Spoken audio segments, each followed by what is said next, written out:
भारतीय संविधान के निर्माता प्रमुख लोकतंत्र बाबा साहब डॉक्टर भीमराव अम्बेडकर जी, बाप से DS4 और बहुजन समाज पार्टी के संस्थापक मानव काशीराम साहब और इस देश में अलीगढ़ की सरजमी पर तालीमी दायरा स्थापित करने वाले सर सैयद साहब को नमन करते हुए आज इस बैठक में मुख्य रूप से मौजूद हमारी पार्टी के अलीगढ़ मंडल के प्रभारी आदरणीय श्री अशोक सिंह एडवोकेट जी, आदरणीय श्री विजेंद्र सिंह विक्रम जी, हमारी पार्टी के वरिष्ठ नेता पूर्व मंडल संयोजक रहे भाई जनाब अंसार शेख एडवोकेट साहब, हमारी पार्टी के बहुत ही सम्मानित पार्षद जनाब सद्दाम हुसैन साहब, जनाब अकरम साहब और हमारे विधानसभा के अध्यक्ष श्री हरिंदर सिंह जी, कार्यक्रम का संचालन कर रहे श्री अहमद पुष्कर जी और अफसर भाई और आज के कार्यक्रम के आयोजक जनाब नवाब भाई अब्दुल हबीब साहब, यहाँ बैठे हुए शरीफ खान साहब, जनाब नवीन खान साहब, वीरेंद्र सिंह जी, साहुद्दीन साहब, फहीम भाई, रजी खान साहब, साकिर खान साहब, अहमद साहब, सलमान भाई, रिवाज भाई, दुद्दू खान साहब, सरकार भाई, जनाब अली हसन साहब, जनाब साहिब भाई, जनाब अली मोहम्मद मुल्ला जी, जनाब अली भाई, फिरोज भाई और यहाँ बैठे हुए सभी सम्मानित साथियों, आदरणीय बुजुर्ग, सबसे पहले मैं कार्यक्रम के जो आयोजक हैं उनका भी शुक्रिया अदा करता हूँ। यहाँ आए हुए सभी आप लोगों का भी तहे दिल से इस्तेमाल करता हूँ। मैं केवल इतना कहना चाहूँगा क्योंकि नमाज का वक्त हो गया है, 2 मिनट में अपनी बात खत्म करना चाहूँगा कि आज जरूरत है इस देश को बहुजन समाज पार्टी को मजबूत करने की।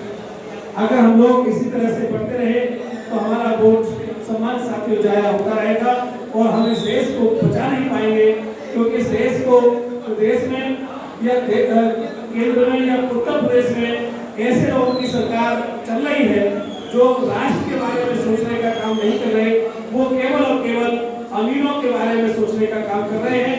जो अमीर हैं उनको ज्यादा और अमीर बना रहे हैं, जो गरीब हैं उनको ज्यादा गरीब बनाने का काम कर रहे हैं। इस देश के दलित पिछड़े और मुस्लिम समाज के भाइयों के लिए, अपने समाज के लोगों के लिए इस देश की सरकारें सोचने का काम नहीं कर रही।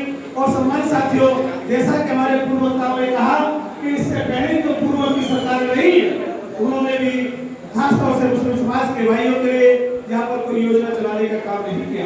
आपको याद होगा कि पिछले समाज के भाइयों को पहले आरक्षण की व्यवस्था नहीं थी, बहुजन समाज पार्टी ने संघर्ष किया, मानव काशीराम साहब ने संघर्ष किया, तब जाकर के पिछले समाज के लोगों को सम्मानित साथियों आरक्षण की सुविधा मिली।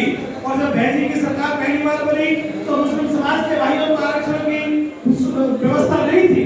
पहली बार सरकार में पहली बार 8% आरक्षण देने का काम बहन कुमारी बागी ने मुस्लिम समाज के भाइयों को किया।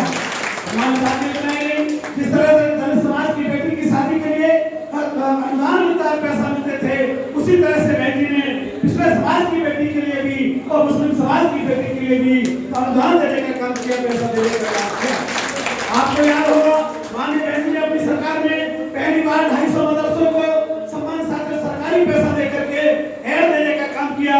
और उन मदरसों में जो मौलवी तालीम दिया करते थे, जो 2000 में 2000 में 3000 में जो तालीम दिया करते थे, उन मौलवियों को परमानेंट नौकरी देने का भी काम बहन कुमारी बागी ने किया। हमारे साथियों, जब बहन की सरकार रही तो 14000 उर्दू टीचर की भर्ती करने का काम बहन ने किया। इसी के साथ साथ हज हाउस बनाने का काम बहन ने किया। सम्मान साथियों, अल्पसंख्यक कल्याण बोर्ड बनाने का काम बहन ने किया। अल्पसंख्यक निदेशालय बनाने का काम बहन कुमारी बागी ने किया। और मुस्लिम समाज के बेटों को 18 मंत्रालय देने का काम पहली बार बहन कुमारी बागी ने किया। अगर मुख्यमंत्री बहन कुमारी बागी जी थी तो दूसरे नंबर पर मुस्लिम समाज का बेटा सम्मानित साथियों उस सरकार में खड़ा हुआ था। आज उसका नाम नहीं होगा क्योंकि आज हमारी पार्टी में नहीं है, लेकिन माननीय बहन जी ने बहुत सारे सम्मानों से इसको बचने का काम किया। लेकिन सम्मानित साथियों, मैं कहना चाहूंगा कि समाजवादी पार्टी के लोग केवल ढकोसला दिखाने का काम करते हैं, वोट तो आपका लेते हैं, लेकिन आपके लिए कोई योजना बनाने का काम नहीं करते हैं। जब उनकी सरकार बनी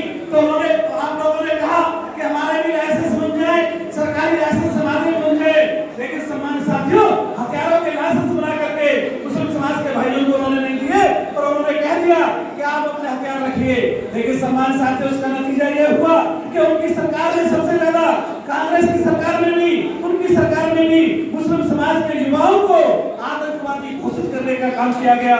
जब बहन की सरकार में नहीं, ये तारीफ करने की बात नहीं है, क्योंकि हमारे मुस्लिम समाज के भाइयों को उनकी सरकार में सबसे ज्यादा आतंकवादी घोषित किया गया। लेकिन जब बहन जी की सरकार बनी तो माननीय बहन कुमारी मायावती जी ने कह दिया कि जब मेरी सरकार के रहते हुए सेंटर से कोई सीबीआई हो चाहे कोई पुलिस कर्मचारी हो, उन्होंने कह दिया कि अगर आपको किसी व्यक्ति पर शक होता है तो उससे पहले मुझसे परमिशन लेनी होगी, उसके बाद अरेस्टिंग होगी। सम्मान साथ में 5 साल बहन ने सरकार चलाई, लेकिन एक भी मुस्लिम समाज के बेटे को आतंकवादी घोषित नहीं किया गया। ये सरकार होती है।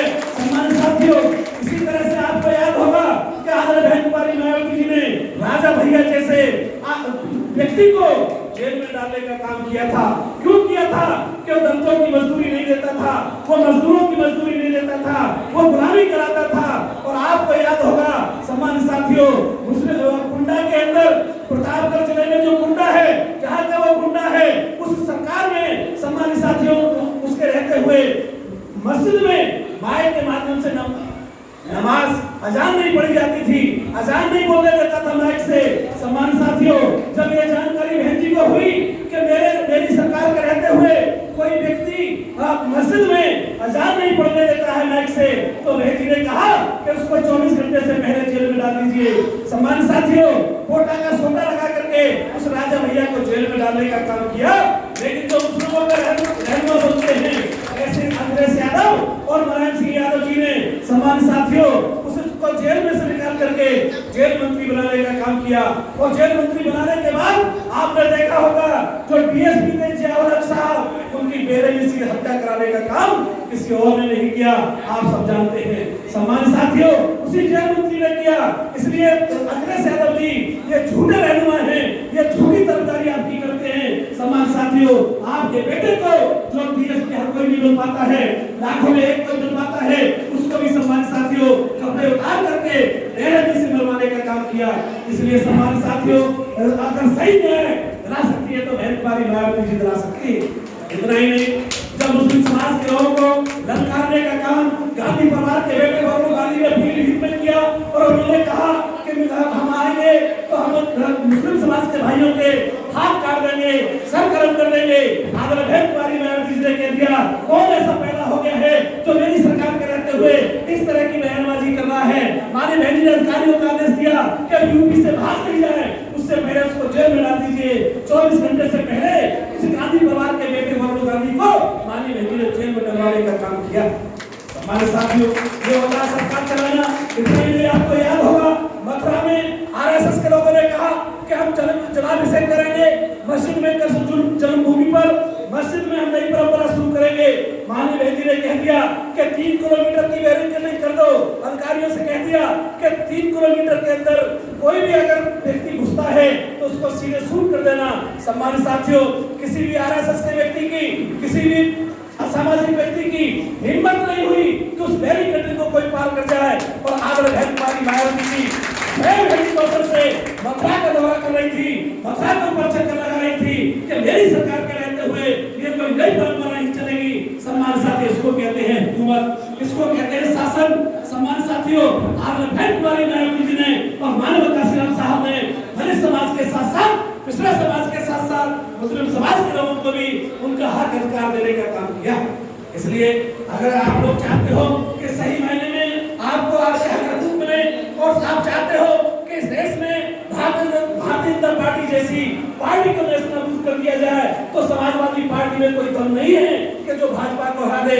अगर भाजपा को कोई पार्टी इस देश में हरा सकती है तो वो बहुजन समाज पार्टी है। हमारे साथियों लोग कहते हैं कि 80 और 20 की लड़ाई है। हम कहना चाहते हैं आरएसएस के लोगों, 80 और 20 की लड़ाई नहीं है, लड़ाई तो 15 और 85 की है। सम्मानित साथियों, लेकिन जरूरत है 85 को इकट्ठा होने की, जरूरत है आपको और हमको मिलने की। जब तक सलाहियत के साथ हम और आप मुतहद नहीं होंगे तब तक भारतीय जनता पार्टी नहीं हार सकती है। वरना सम्मानित साथियों, अभी उन्होंने आप अपनी चाल चली, आप हमारे मुस्लिम समाज के भाइयों ने, मीडिया के लोग कहते रहे कि लड़ाई तो सपा और भाजपा में है, बीएसपी लड़ाई में नहीं है। मीडिया की बातों में आप लोग आ गए, और मीडिया की बातों में आकर के मीडिया किसका है? मीडिया मोदी जी का है, मीडिया आरएसएस का है, मीडिया भारतीय जनता पार्टी का है। वो हमारा नहीं है, हमारी बात नहीं कहेगा। वो चाहते थे कि मुस्लिम समाज के भाइयों का वोट सपा में चला जाए तो सारे हिंदू इकट्ठे हो जाएंगे और हिंदू समाज का वोट हमें मिल जाएगा तो हमारी सरकार बन जाएगी।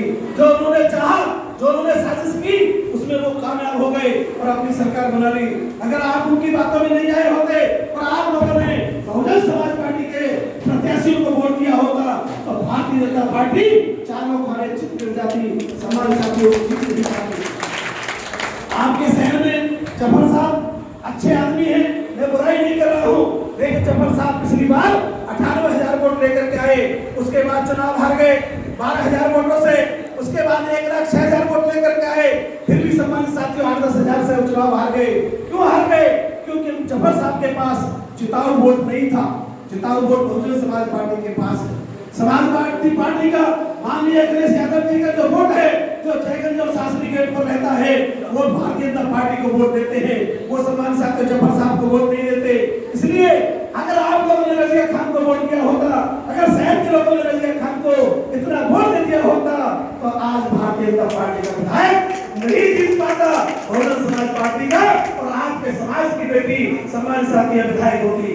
इसी तरह से मोहम्मद बिलाल साहब तो अगर आप लोगों ने वोट दिया होता तो यहाँ पर पारासर साहब नहीं जीतते, यहाँ पर भारतीय जनता पार्टी नहीं जीतती, इस पर मुस्लिम समाज का बेटा विधायक होता।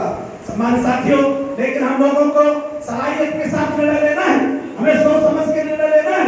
आने वाले मेयर के चुनाव में, पार्षद के चुनाव में भी जिस तरह से आप लोगों ने पिछली बार नजीर पेश करने का काम किया कि हमारा और आपका वोट मिल गया था, उसी से भारतीय जनता पार्टी हार गई थी। उसी तरह से भारतीय जनता पार्टी पूरी मुस्तैदी से चुनाव लड़ना चाहती है। इस बार समाज साथी कोई गलती नहीं करेगी, इसलिए भारतीय जनता पार्टी जब गलती नहीं करेगी तो ये गलती हम और आपको भी नहीं करेगी। अगर हमारी और आपकी तरफ से भी गलती नहीं होगी तो भारतीय जनता पार्टी नहीं जीतेगी। सम्मानित साथियों, मुस्लिम समाज का बेटा पुनः यहाँ से मेयर बनेगा। देने का काम करेंगी, चाहे मेयर का प्रत्याशी हो, चाहे पार्षद का प्रत्याशी हो, आप लोग मुतैन होकर के उसको वोट कर देना और सम्मान साथियों भारतीय जनता पार्टी की जमानत जब्त करा देना। अगर भाजपा को हराना है तो बहुजन समाज पार्टी को मिल करके हम और आपको हाथी का बटन दबाना है। मैं ज्यादा कुछ ना कहते हुए, क्योंकि आप काफी देर से बैठे हुए हैं, हमारे पूर्व साथियों ने, सभी साथियों ने अपनी अपनी बात कही है।